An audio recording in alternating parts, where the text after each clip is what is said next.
Hey everybody, welcome back. So today I have something really cool. This is a brand new Coleman multi-fuel Peak 1 stove. This is a model 550B, and it is the United States Marine Corps issue. So we're going to take it out of the box and try it out when we come back.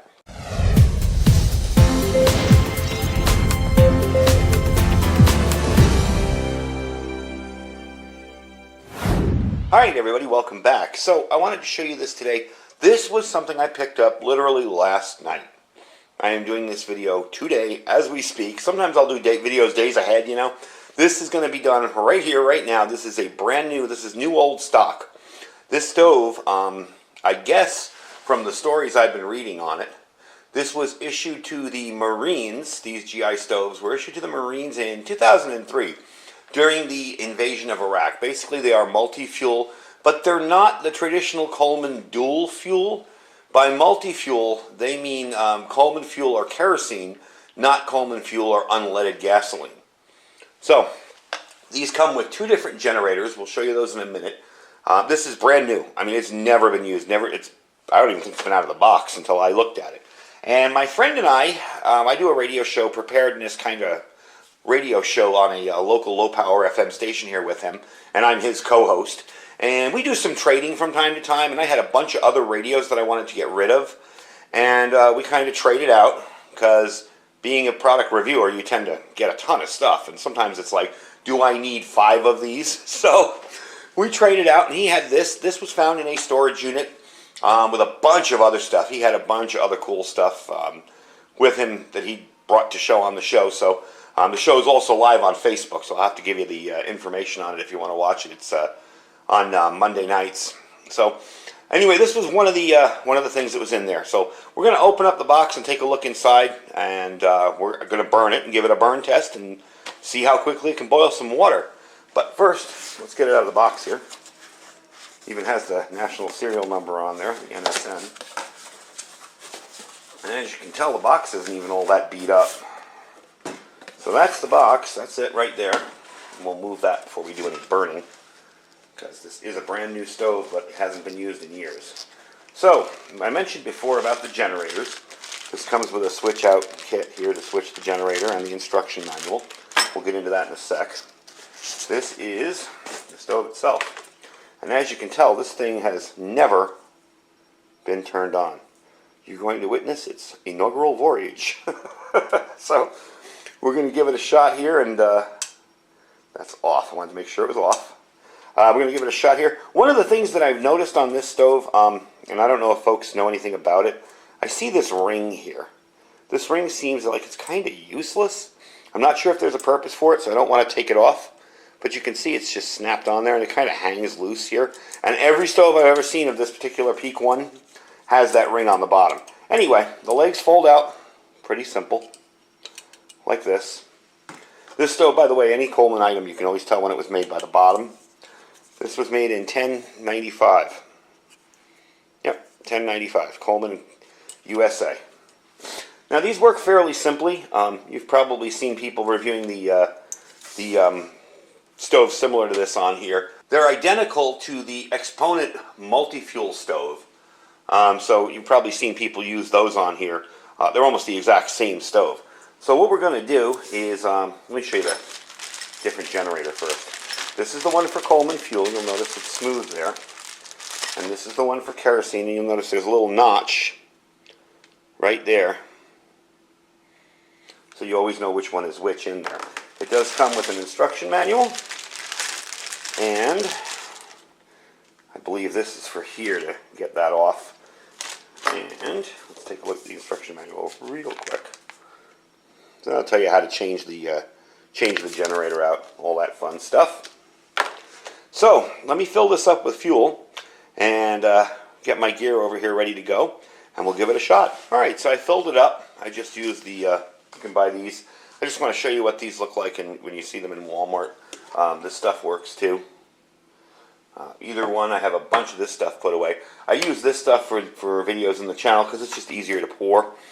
This one has a wider mouth and it tends to spill everywhere. And I have a smaller funnel. This is just a big funnel I use while I'm in here to fill it up.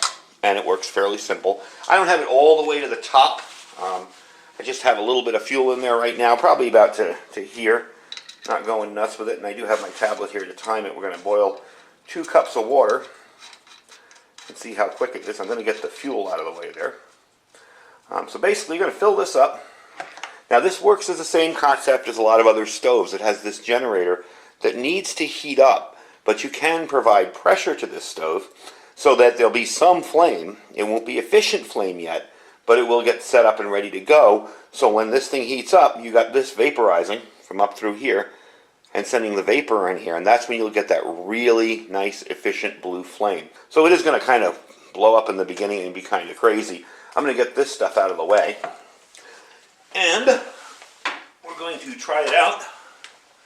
Let me get my match over here, and then we're going to time it on this guy here.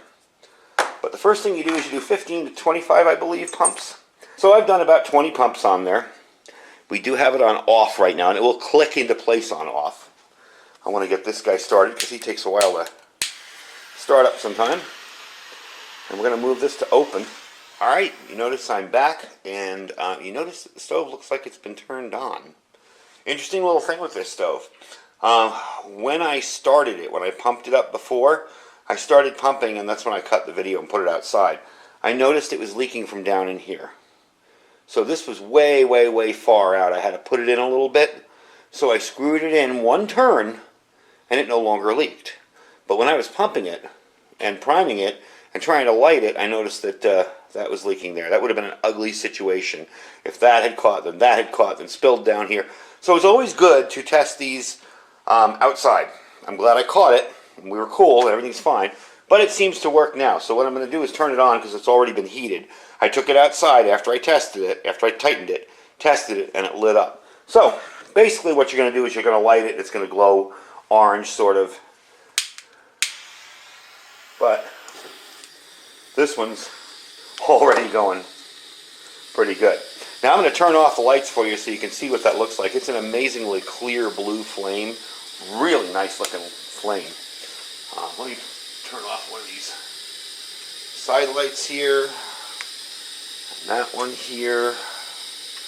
And take you up to it. See how nice that looks? So it is working fine now, but that area down there was just pouring fuel out as I was pumping. It's a good thing I caught it, and that's why it's good to always test these out new. Now, to take this apart is fairly simple. There's a channel on here that I follow for a lot of stove information, Jiu-Jitsu 2000. He's got an awesome outdoors channel in general. But he has a video on how to take these apart, so I already knew how to take it apart. So we see it's working. Everything's good. Disaster narrowly averted there. So what I'm going to do is I'm going to put 2 cups of water on, and I've got 2 cups right here. And this is why it's so important, folks, to keep a fire extinguisher nearby. You know, I got this guy here, and I do have a door open, so let's get this rolling here.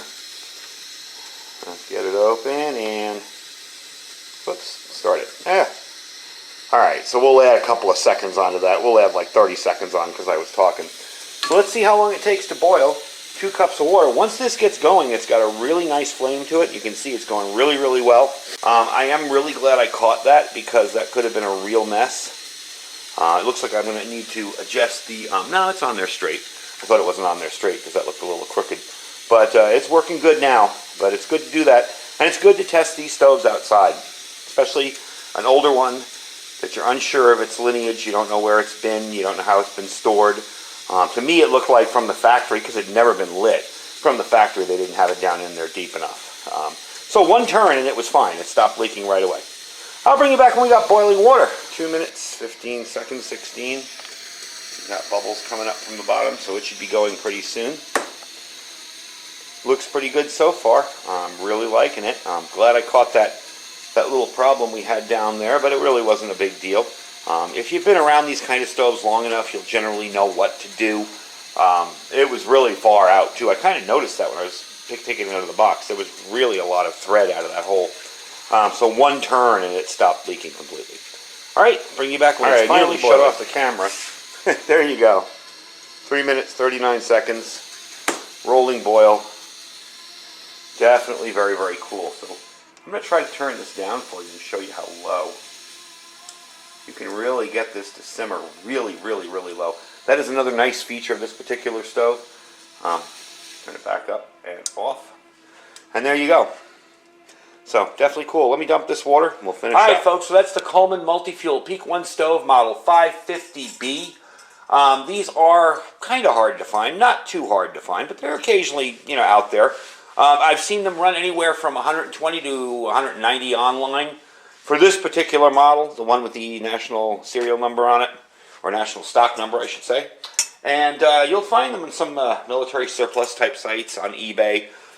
You can probably get a better deal if you look around. They can be wildly priced, like I said. I've seen them for $150 and I've seen them for $235. Some of them do come with a little cook kit, it's a aluminum cook kit on it, and some of them don't. This one didn't. But overall, I'm pleased with it. I'm going to be using this a little bit more. Keep it out here, use it in the channel, have some fun with it. Part of me was like, should I keep this and never turn it on? But I'm glad I did, because I found out about that little leak down there. And had I needed to use this in an emergency, because all my other stoves were broken, which would really take a whole lot of emergency. I got a lot of stoves. That would have leaked and gone all over the place and possibly could have started a fire. So, glad I found that ahead of time, glad I fixed it. I'm not sure about this bottom ring.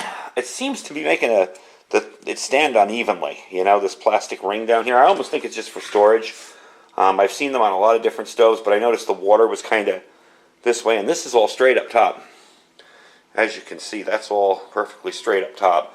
So I think it's probably going to come off. All in all, very pleased with it. It's a very cool old stove.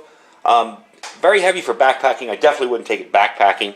But a cool little piece of vintage gear, and definitely something that would serve you well if you had to use it. Again, if you're going to be using this indoors, please have adequate ventilation.